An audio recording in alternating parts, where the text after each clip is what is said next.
Oi, pessoal!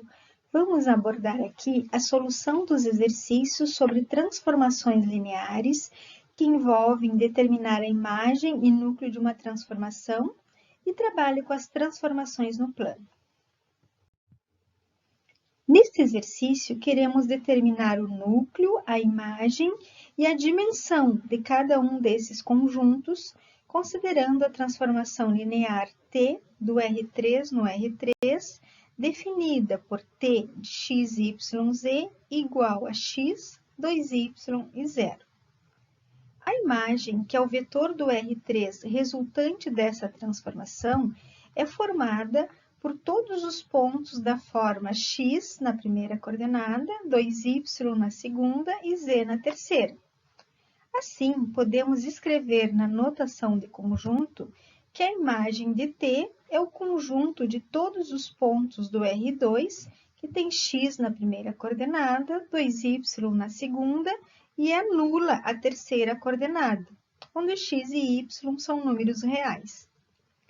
Na formação desse vetor genérico da imagem, percebemos que há duas variáveis livres, a x e a y, visto que o z já está fixo, é zero.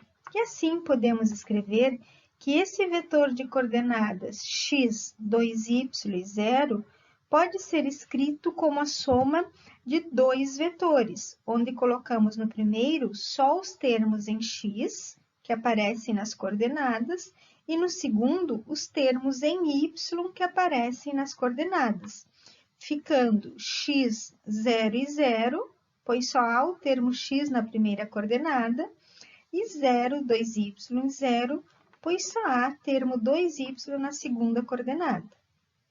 Dessa forma, obtemos os dois vetores que geram todos os outros pontos da imagem, ou seja, os vetores que são usados como base para gerar os pontos da forma x, 2y e 0.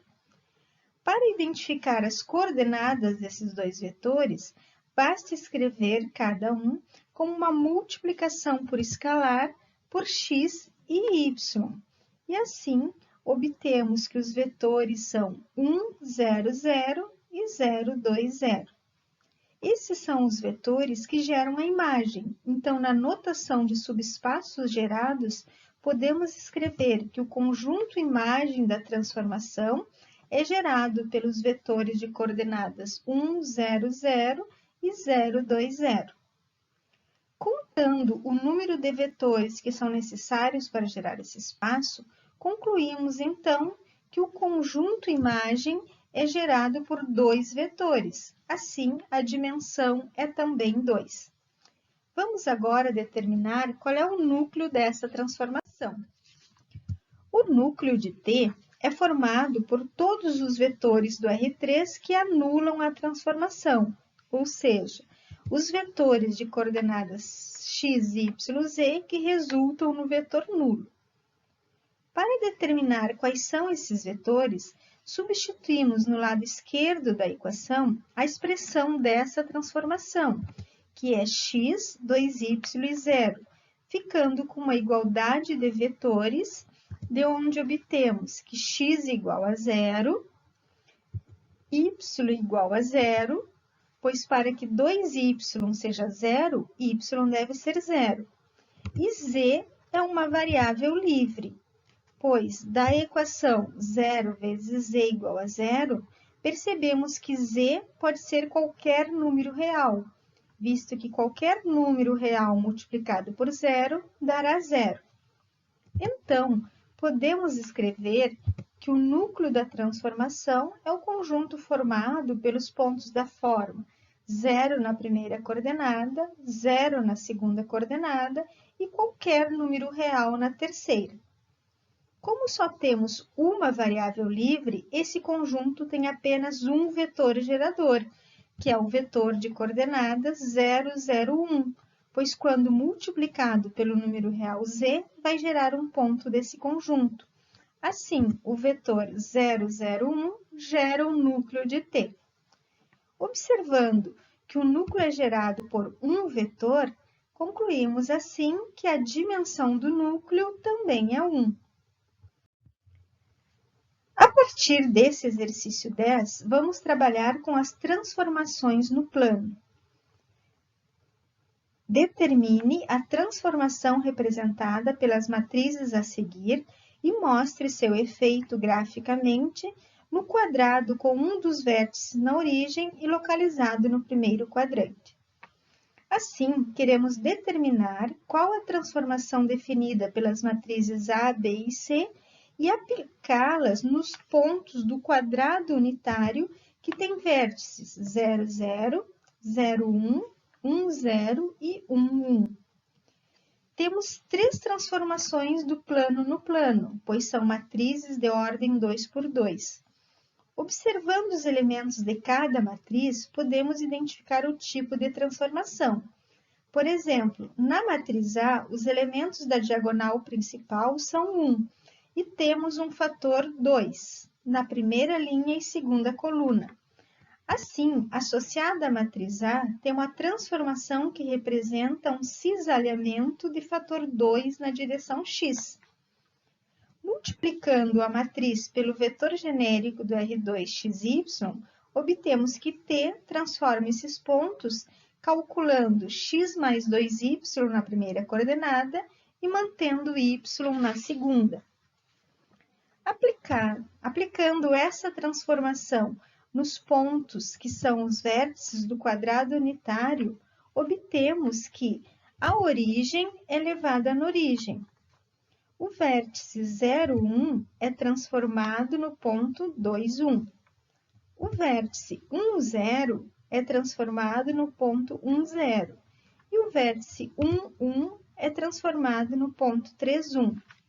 Marcando esses 4 pontos no plano, observamos o cisalhamento aplicado ao quadrado. Associada à matriz B, temos a transformação que representa uma dilatação de fator 2, pois na diagonal principal temos elementos 2. Realizando a multiplicação dessa matriz pelo vetor xy, obtemos a expressão que realiza essa dilatação. Multiplicando por 2 cada coordenada do ponto, iremos realizar esses cálculos nas coordenadas do vértice do quadrado unitário que estamos trabalhando, obtendo que, na origem, quando multiplicamos a origem por 2, obtemos 0, 0. O vértice 0, 1 é transformado no ponto 0, 2. O vértice 1, 0 é transformado no ponto 2, 0. E o vértice 1, 1 é transformado no ponto 2, 2. Marcando esses pontos no plano cartesiano, observamos a dilatação aplicada no quadrado unitário, ficando cada lado com medida 2, pois 2 era o fator de dilatação. Associada à matriz C, temos a transformação que representa uma expansão na direção x de fator 2, pois na primeira linha e primeira coluna da matriz temos o número 2, sendo o outro elemento da diagonal o número 1 e os demais zeros. Multiplicando essa matriz por xy, obtemos que essa transformação toma pontos xy e os transforma em pontos com o dobro de x na primeira coordenada e mantém o mesmo valor de y na segunda. Aplicando assim essa transformação nos vértices do quadrado unitário que estamos trabalhando, obtemos que a origem é mantida na origem. O vértice 0, 1 é mantido no ponto 0, 1. O vértice 1, 0 é transformado no ponto 2, 0 e o vértice 1, 1 é transformado no ponto 2, 1. Marcando esses pontos no plano, observamos a expansão na direção x. Esse lado ficou com comprimento 2. Na direção y foi mantido o comprimento 1. No exercício 11, vamos determinar a transformação linear do plano no plano, que descreve uma rotação de π² radianos, ou equivalentemente 90 graus. Uma rotação no plano é representada pela transformação cuja matriz tem na primeira linha os elementos cosseno de θ e menos seno de θ, e na segunda linha, seno de θ e cosseno de θ, onde θ é o ângulo em que a rotação será realizada, que nesse caso é π². Assim, substituindo θ por π², teremos que usar os valores de cosseno de π², que é 0, e seno de π², que é 1. Assim, ficamos com os elementos 0, menos 1, 1 e 0 na matriz, que multiplicado pelo vetor xy nos dará menos y na primeira coordenada e x na segunda coordenada. Neste último exercício, iniciemos representando no plano o triângulo de vértice nos pontos A de coordenadas 3, 2, B, menos 3, 2 e C, 3, menos 2. Assim, obtemos o triângulo retângulo reto em A. Vamos agora aplicar a transformação nesses três vértices.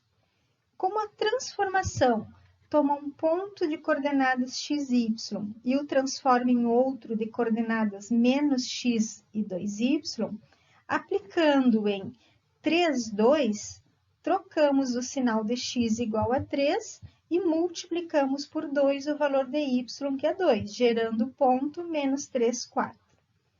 Agora, trocando o sinal de x igual a menos 3 e multiplicando por 2, y igual a 2, obtemos o ponto 3, 4.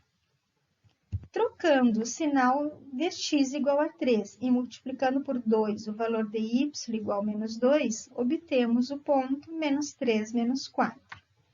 Assim, marcando esses pontos no plano, observamos que a transformação realizou uma reflexão em torno do eixo y, pois trocamos o sinal da coordenada x, e uma expansão na direção y de fator 2.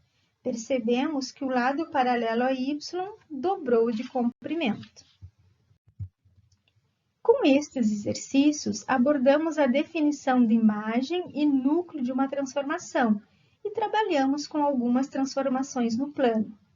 Revise os exercícios onde possivelmente ainda restam dúvidas e bom estudo!